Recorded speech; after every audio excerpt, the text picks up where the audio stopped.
Get Rich Education is brought to you by Norada Real Estate, the Real Asset Investor, and Mid-South Homebuyers. Welcome to Get Rich Education with Keith Weinhold, giving you information and ideas on the investment that has turned more ordinary people into millionaires and billionaires than anything else, and can provide you with more wealth and happiness than you ever thought possible. Now, here's your host, investor, entrepreneur, business owner, and educator, Keith Weinhold.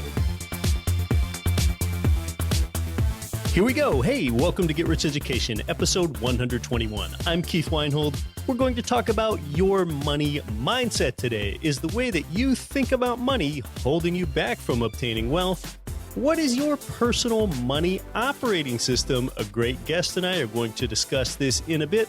But first, yes, I'm back in the United States today after a long foreign trip, and we've got rising mortgage interest rates here in the U.S. That's really something that's been happening since late last year, and well, a lot of people thought rates would be substantially higher than where they are now.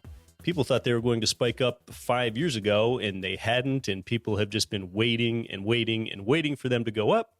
If you bought your cash flowing income property with long-term fixed interest rate debt already, then that's great. Congratulations, you've locked in your rate, and hopefully you've locked it in for 30 years.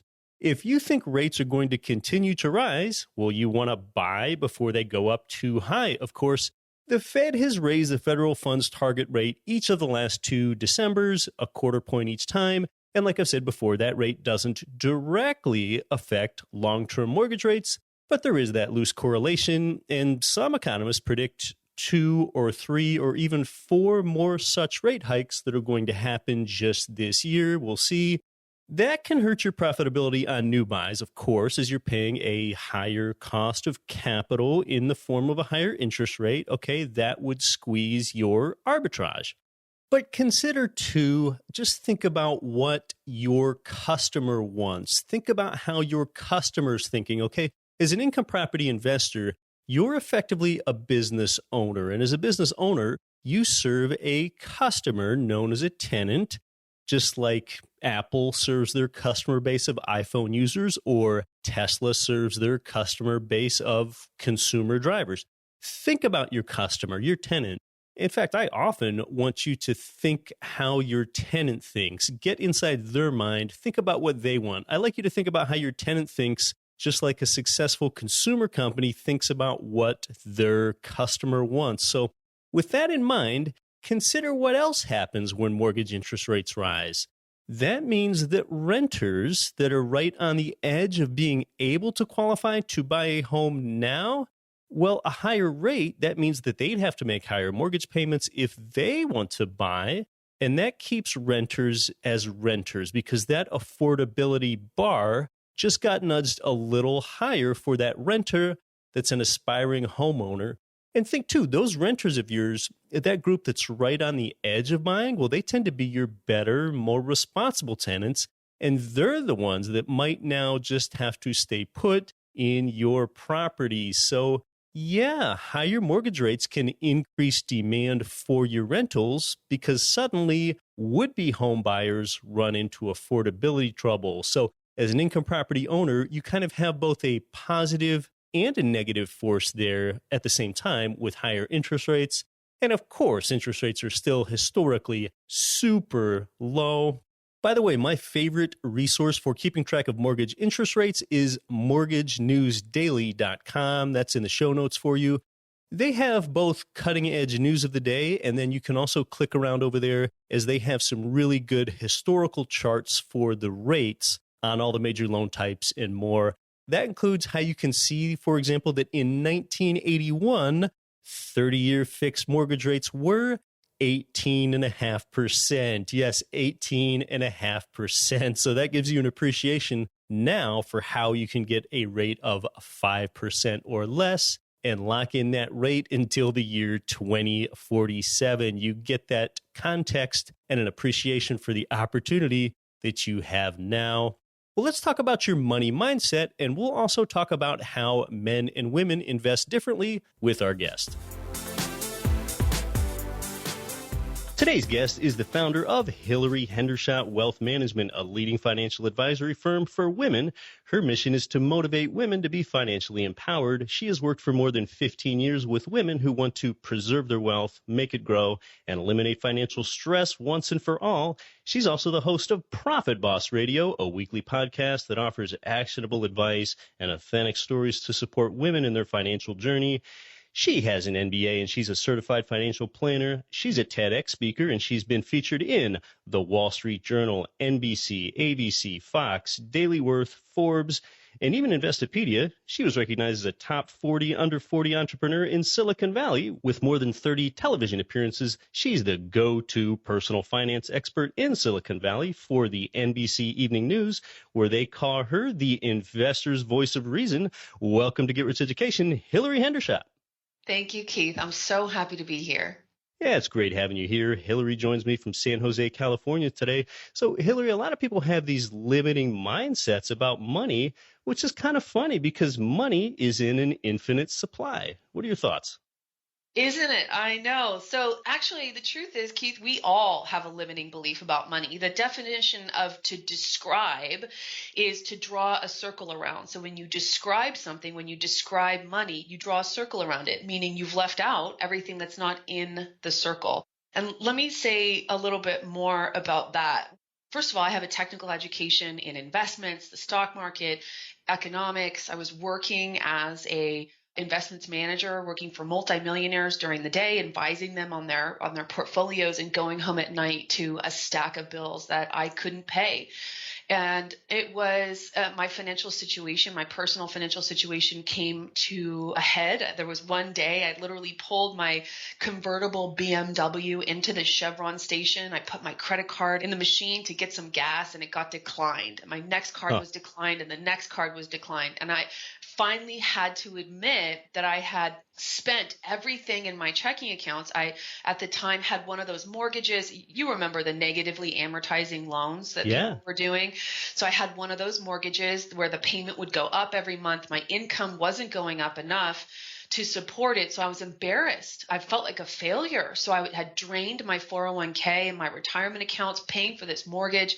And finally, the plates were no longer spinning and came crashing down. I had to do the walk of shame home from that Chevron station because I couldn't afford to put gas in my BMW. And I said to myself, this juxtaposition of me having all this technical education and understanding the stock market and being a financial failure, literally a financial failure, it doesn't make sense to me. And so I'm going to figure it out. This isn't the end for me. And at that time, I became an expert on behavioral finance, the psychology of money. I read everything I could get my hands on the topic of neuropsychology. And circling back to what you kicked off the conversation with, which is money beliefs that don't match reality, that is really the core of what I discovered is that neuroscientists, they're already talking about. The funny thing is academicians, like people in the ivory tower at good universities, already have the answers to a lot of questions that we struggle with. They don't disseminate them in really great, effective ways. So it's kind of up to us to go find out, hey, what are you working on? But these neuroscientists have already documented the degree to which, now this is going to be a little bit hard to grasp at first, but we as human beings believe that our language, when you describe something with your words come after reality. So I'm describing something that's already there. For example, the coffee mug I'm looking at on my desk is black. That's real. But when I say money doesn't grow on trees, I think I'm describing reality when in fact I'm creating my reality. Right. And this is especially powerful when it comes to things that are very conceptual. So you mentioned in the pre-interview chat, time, the concept of time. Time is a concept. Time doesn't have the features of reality like distance and form and mass, and neither does money. We made money up. Human beings made it up first as a solution to the problem economists call a double coincidence of wants. So if I want to trade with Keith and Keith has a snowball that I want because he's in Anchorage, Alaska, and I want Keith's snowball, and then Keith has to find something that I have that he wants in order for us to barter.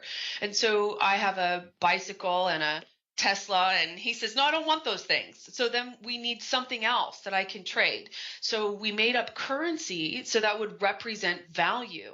And then we forgot that we made it up.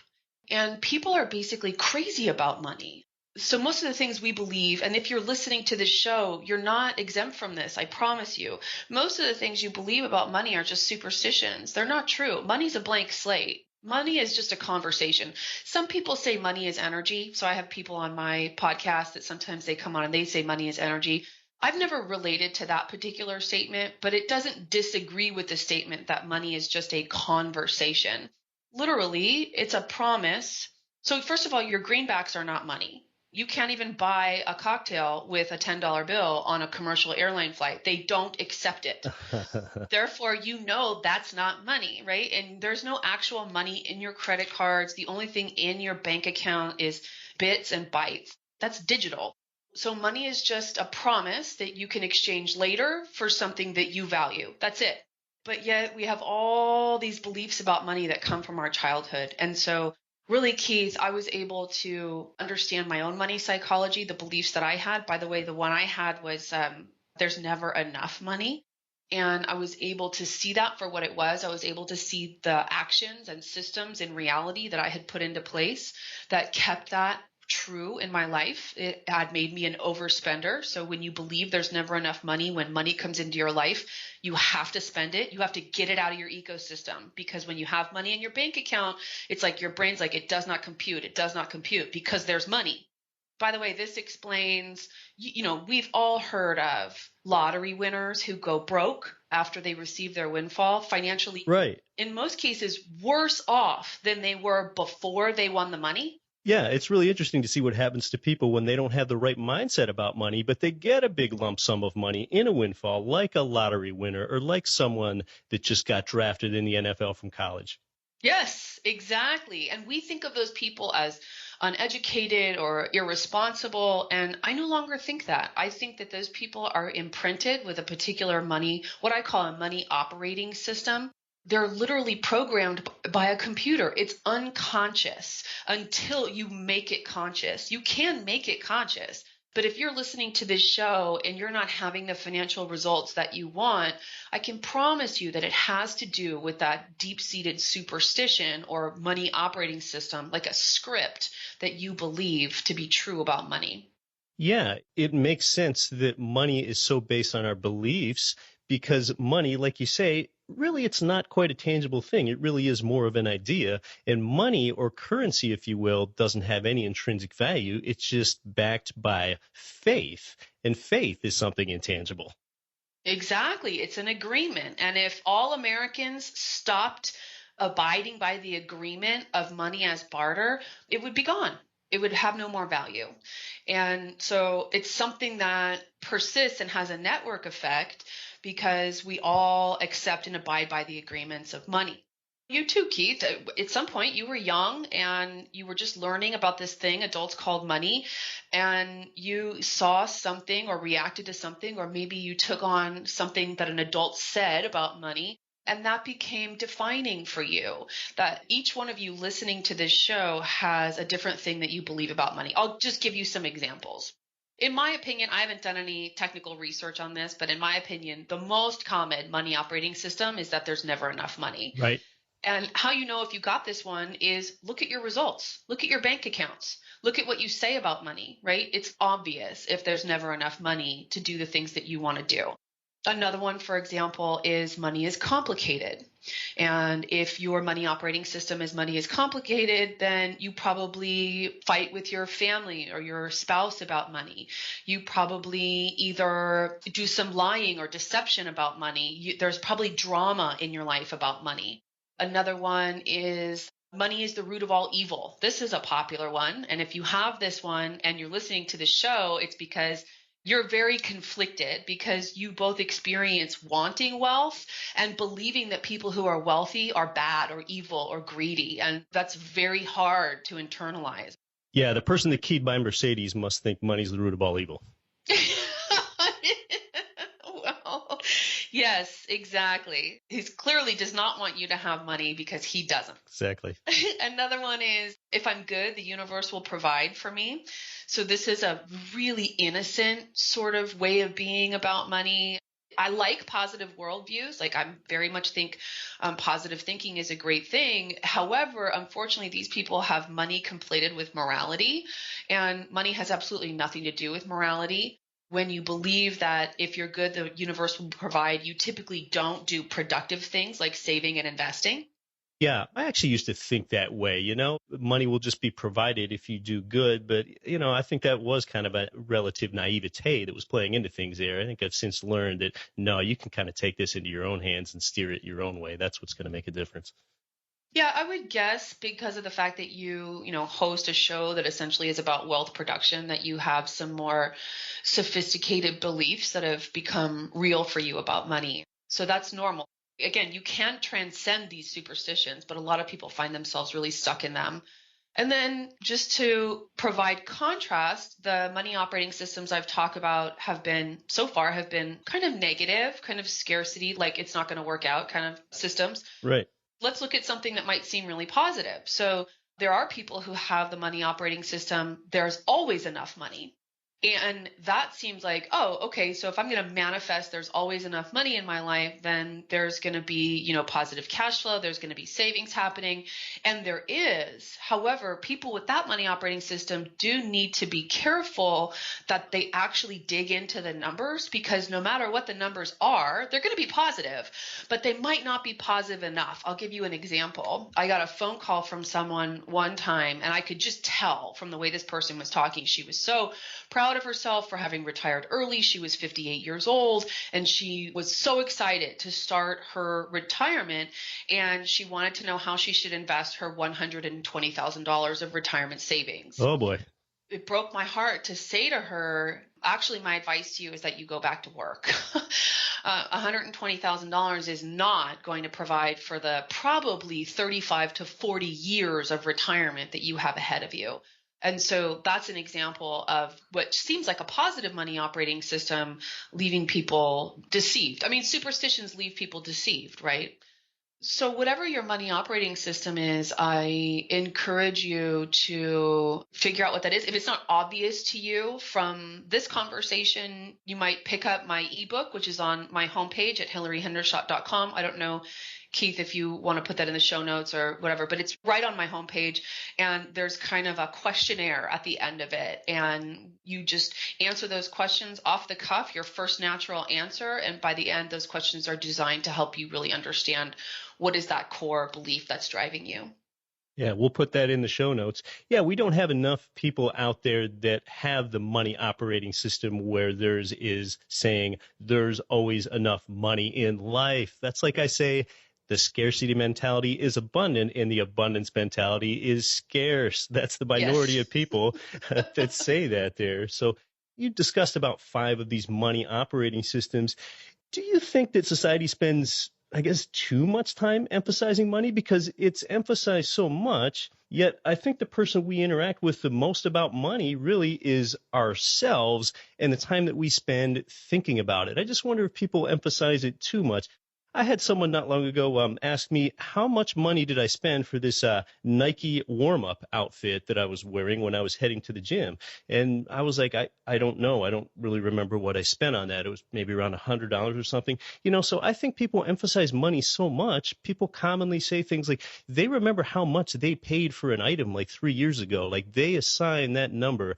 $89.99 is how much that Nike outfit cost a few years ago. I think they associate so deeply with it. And it might just be the scarcity-minded people that do that. I don't know. But do you think people emphasize money too much?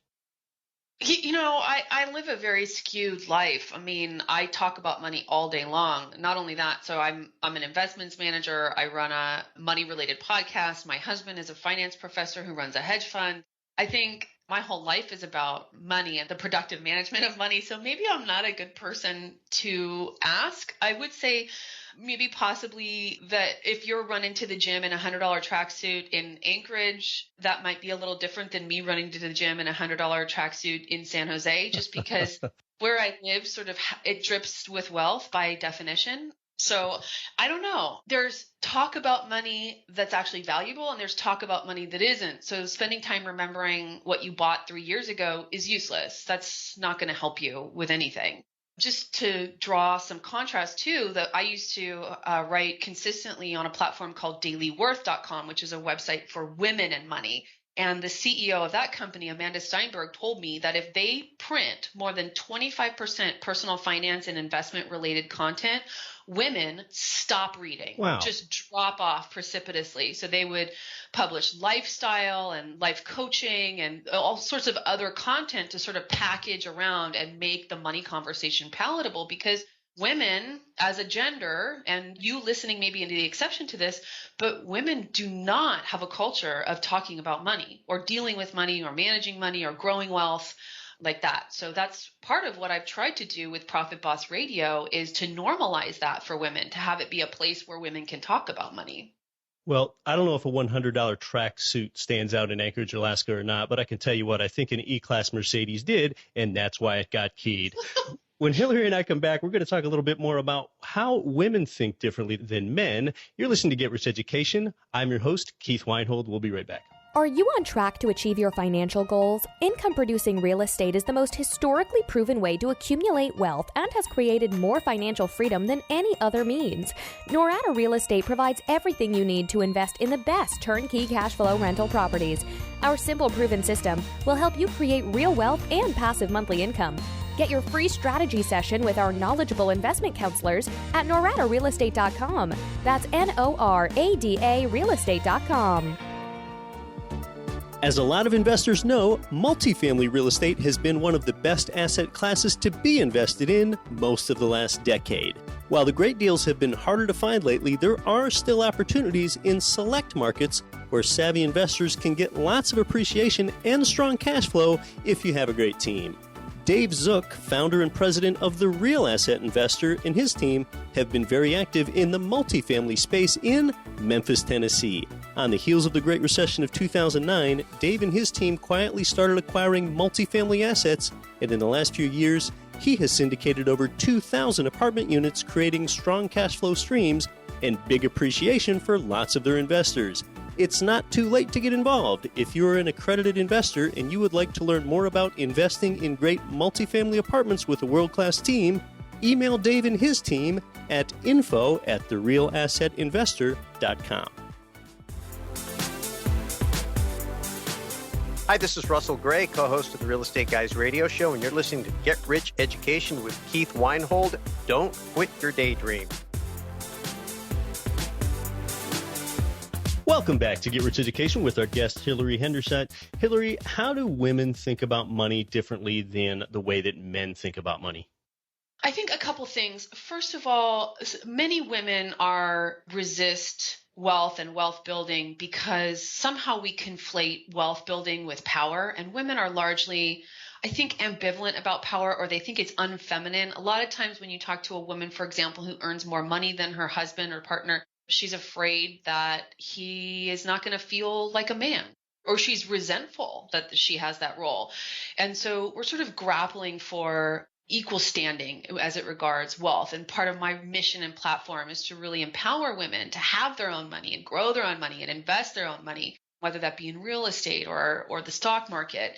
And another thing is that women tend to be buy and hold investors. When you do get a woman invested, she thinks she doesn't know how to manage the investment, and so she leaves it alone. And depending on what kind of investment strategy you've got, when it comes to the stock market, buy and hold tends to be the right way to go. So the data that we have says that actually when you compare the average man's results, who men tend to buy and sell and buy and sell and buy and sell, to the average woman's results, women tend to outperform men. And that specifically, again, is in the stock market. You're advocating some buy and hold real estate investing as well. And so I like to say to women, hey, you're doing better than you think you are. Yeah, that actually makes a lot of sense. I think men are more okay with taking on risk in investing than women are. And, it makes a lot of sense to me that I think men get so into investing that they would trade into something and trade out of something a lot more often when it comes to stocks, whereas women are just more okay with kind of being complacent and being passive. But that probably is where they get better returns. I can believe that women get better returns than men from the stock market a lot of times, because what happens when you buy and sell a lot? You're more likely to be affected by emotions and buy and sell at exactly the wrong time. When the market runs up, you kind of get bathed in this media bath of, hey, everyone's making money. You're going to have fear of missing out, and you're going to buy high. And then the opposite thing happens. You're going to sell low just when you shouldn't. So, yeah, I'm actually not surprised that women can beat men in the stock market. Yeah, that's very insightful of you, Keith. And I just read an article the other week about the difference between published mutual fund returns and actual earned returns. So, for example, to earn the returns of a mutual fund, you need to stay invested in it for the whole year. One fund specifically, a Morningstar reported fund, had returns of 4% last year. But the average investor who invested in that fund received negative 15% returns. Wow. For exactly the reason you just articulated, which is that our emotions lead us to do the opposite of the number one rule of investing. What we do is we buy high and we sell low. So that's part of what coaches and investment managers like you and me can help people do better. Yeah, that individual investor behavior right there, that's sort of a microcosm for the reason that actively managed funds often don't beat the returns of the S&P 500 or the Russell 2000. Exactly. So you advise a lot of clients, and I can imagine that, you have some that are interested in real estate investing. Some are probably trying to get counseled on, now, should I pay off my own home's mortgage or not? And then you have others that might be invested in what we do, passive real estate investing. Can you talk a little bit about that?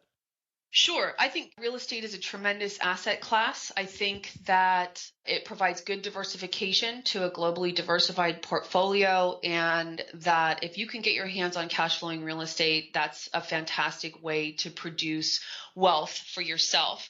It was, for example, during the financial crisis that Warren Buffett said, if I could, I would buy thousands of homes right now, because there was a real opportunity to buy. And at this point, looking in retrospect, we can see that many people who did have what you might call dry powder to invest in residential real estate at the bottom of the market, those people have had tremendous returns between then and now.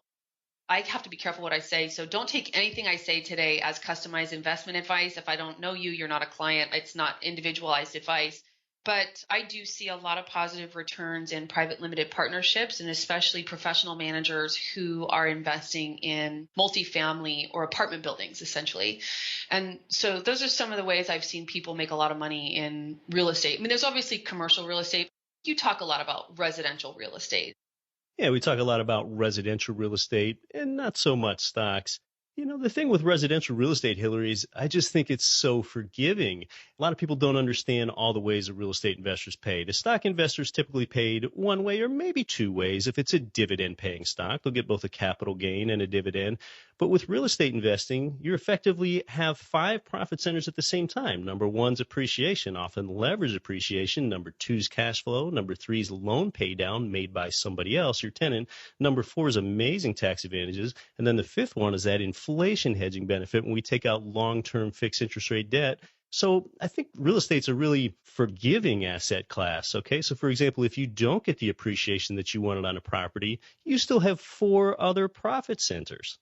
Yeah, one thing I will say is the tax benefits you mentioned are in large part depreciation. So one really amazing tip is a lot of people, when they get that depreciation, it feels like a windfall on your tax returns, that instead of spending it, I encourage you, and I'm sure you would encourage them to do what's wise and invest it in their future, whether that be in a savings account for their next down payment on a piece of property or something like that. Otherwise, the benefit really disappears. And that's what I see a lot, unfortunately, and I coach people about when I see it.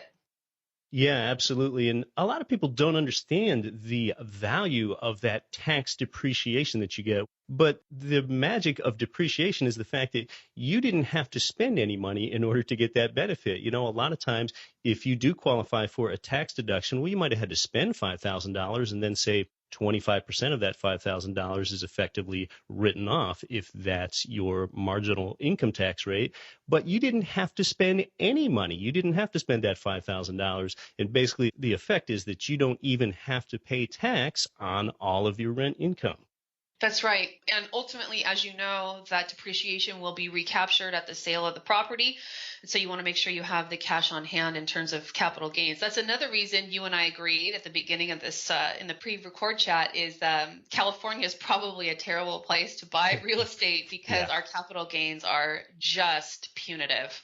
Yeah, no doubt about it. It is definitely of an advantage to me that I do live in a no income tax state. Yes. That's a great thing that you bring up about the depreciation recapture. That's something that hasn't been mentioned on our show for a while. And when you've been writing off that depreciation on your property for a number of years and you owe that at the time of sale, you better have your act together and you better look at doing a 1031 tax deferred exchange. And that way you can defer that depreciation recapture effectively infinitely. So, Hilary, any final thoughts that you have with wealth mindset or actionable strategies or women versus men investing for our audience? Sure. I would say if you're listening to this show, kudos to you for being in a wealth building mindset. If you're interested in this conversation and thinking about or actually doing real estate investing, that you're one step ahead of the pack. That if you have room in your podcast lineup and you're a woman and you feel like you may want some more emotional or more nuanced conversation, kind of talking about the money operating systems that we've discussed, and you want to check out Profit Boss Radio, I'd love to have you as a listener. Either way, my message to you is that if I can turn my life around, you can too, that no matter where you are, the wealth and freedom that you want is definitely possible. Yeah, because it was pretty difficult for you to believe that money is in infinite supply when every credit card you had kept getting rejected for your car repairs. Brutal. Hilary, it's been a lot of fun. Thank you so much for coming on to Get Rich Education. Thanks, Keith. Yeah, well, when I was a kid, I heard some of those phrases like money doesn't grow on trees as well. My parents never did say that, who do you think we are, the Rockefellers thing. You know, I often have heard throughout my life that money is the root of all evil. See, that's a really confusing one to hear, like Hilary and I touched on. See, when you hear money is the root of all evil, now you become conflicted because you want wealth, but then you hear that having it is bad.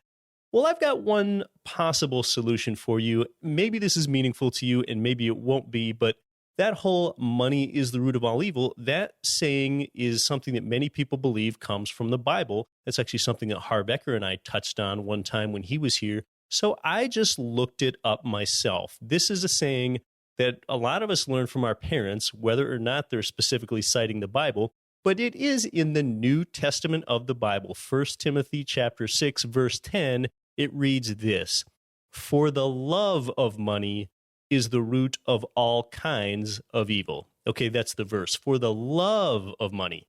Here at GRE, we talk about not loving money and not even loving real estate investing, but it's about what opening up that time with passive income can do for us, providing us with that freedom and that fulfillment. That's what we love, coming from a place of contribution. You provide, you contribute that clean, safe, functional housing for others, and you've come from a place of contribution. So our money mindset is a set of thoughts, and that's really important because thoughts become words. Words form your actions, and your actions create your patterns, and your patterns make up who you really are.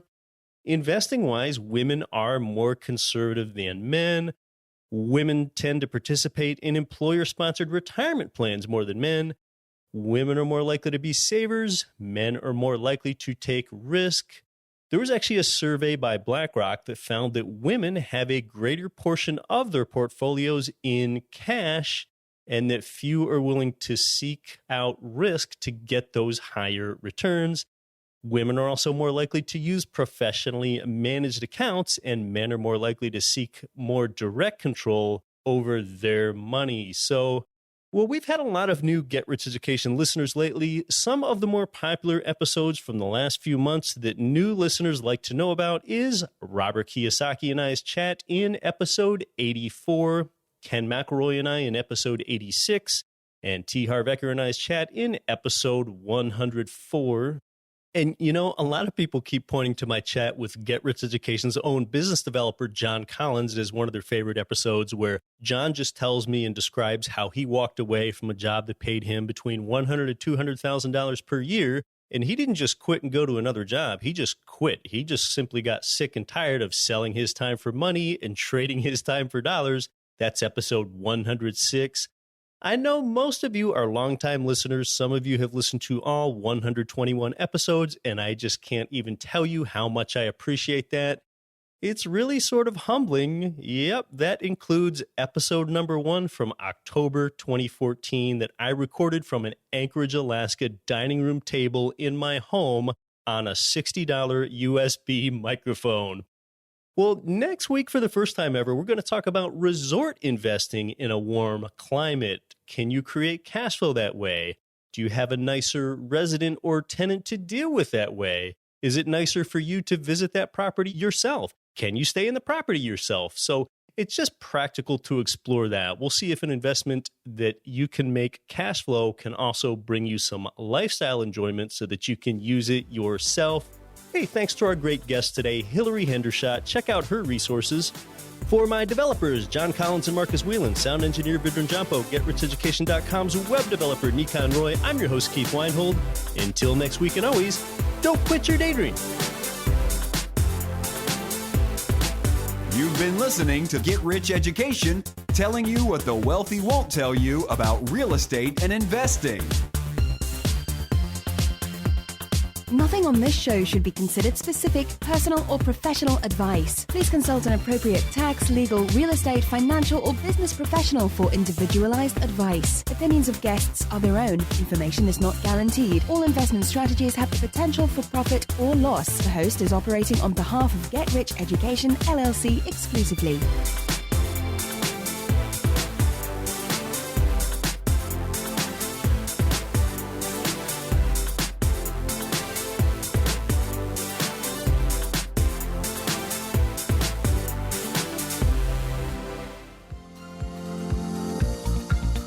Cash flow real estate investors nationwide and worldwide, this is Get Rich Education's Keith Weinhold. Forbes has rated Memphis, Tennessee as the #1 cash flowing market in the world.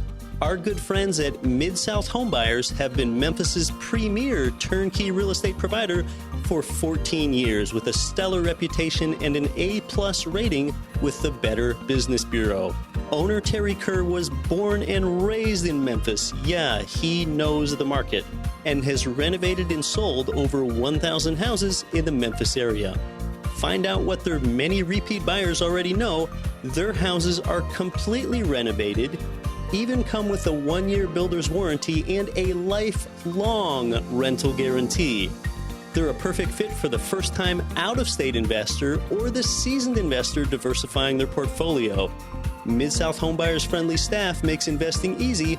Learn more at midsouthhomebuyers.com or give them a call at 901-217-HOME.